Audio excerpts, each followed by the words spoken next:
بسم الله الرحمن الرحيم. الرحمن علم القرآن، خلق الإنسان علمه البيان. الشمس والقمر بحسبان، والنجم والشجر يسجدان. والسماء رفعها ووضع الميزان، ألا تطغوا في الميزان. وأقيموا الوزن بالقسط ولا تخسروا الميزان.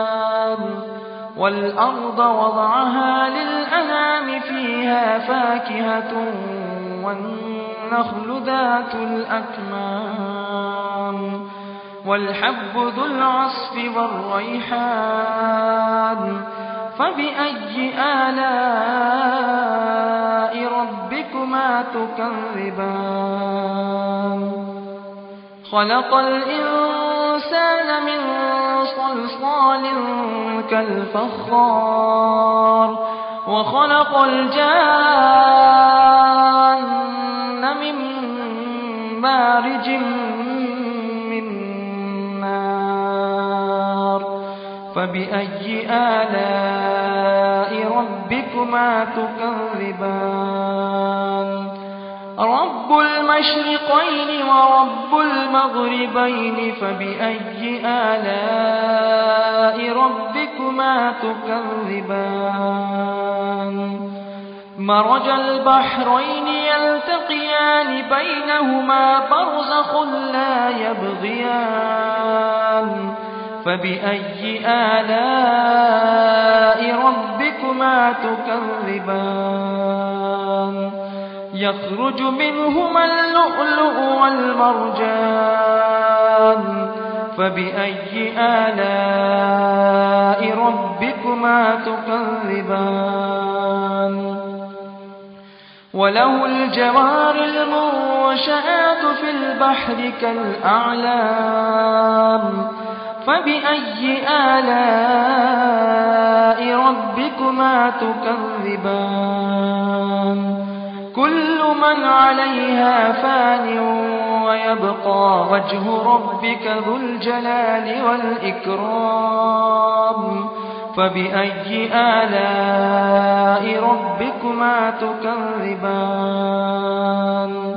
يسأله من في السماوات والأرض، كل يوم هو في شأن.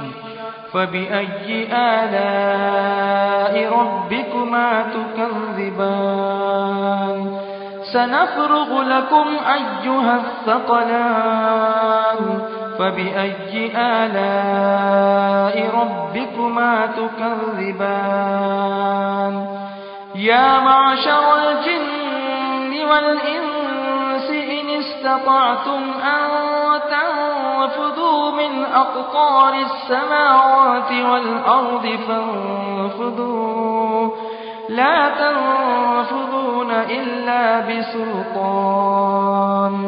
فبأي آلاء ربكما تكذبان؟ يرسل عليكما شواظ من نار ونحاس فلا تنتصران. فبأي آلاء ربكما تكذبان؟ فإذا انشقت السماء فكانت وردة كالدهان.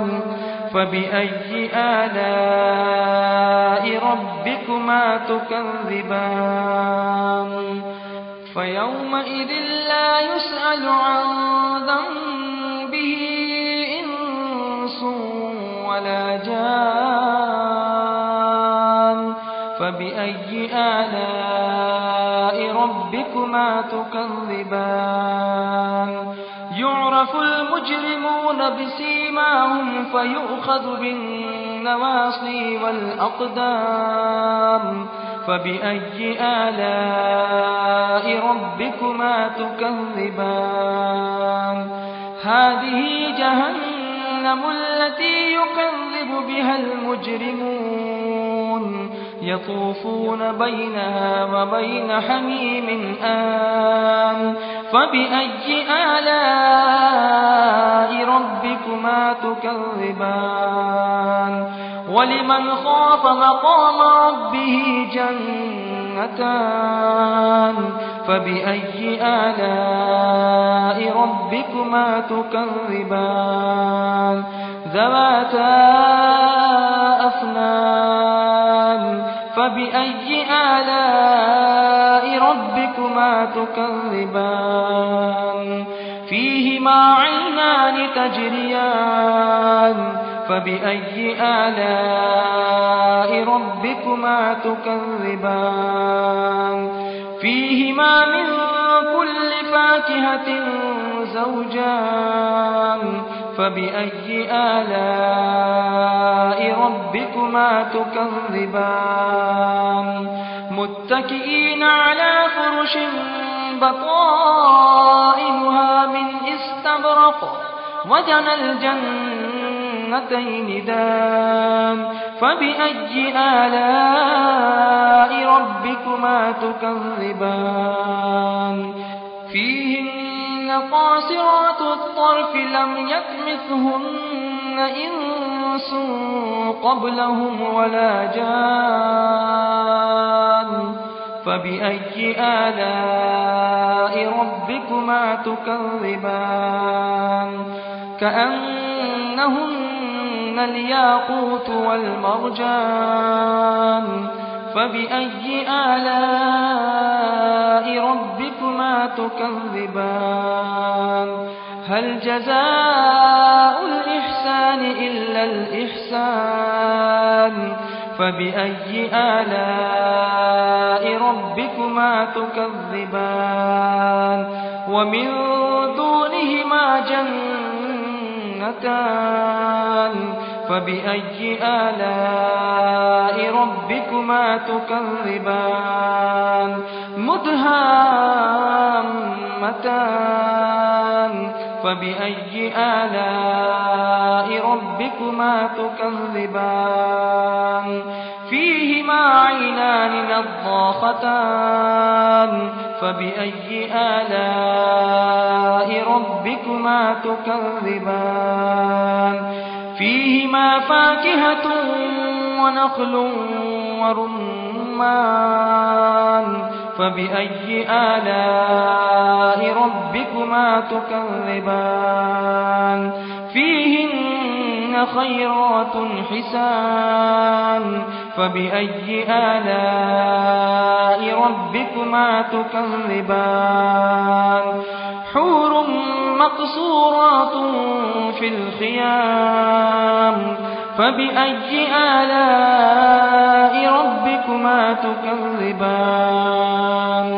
لم يطمثهن إنس قبلهم ولا جان فبأي آلاء ربكما تكذبان متكئين على رفرف خضر وعبقري حسان فبأي آلاء ربكما تكذبان تبارك اسم ربك ذي الجلال والإكرام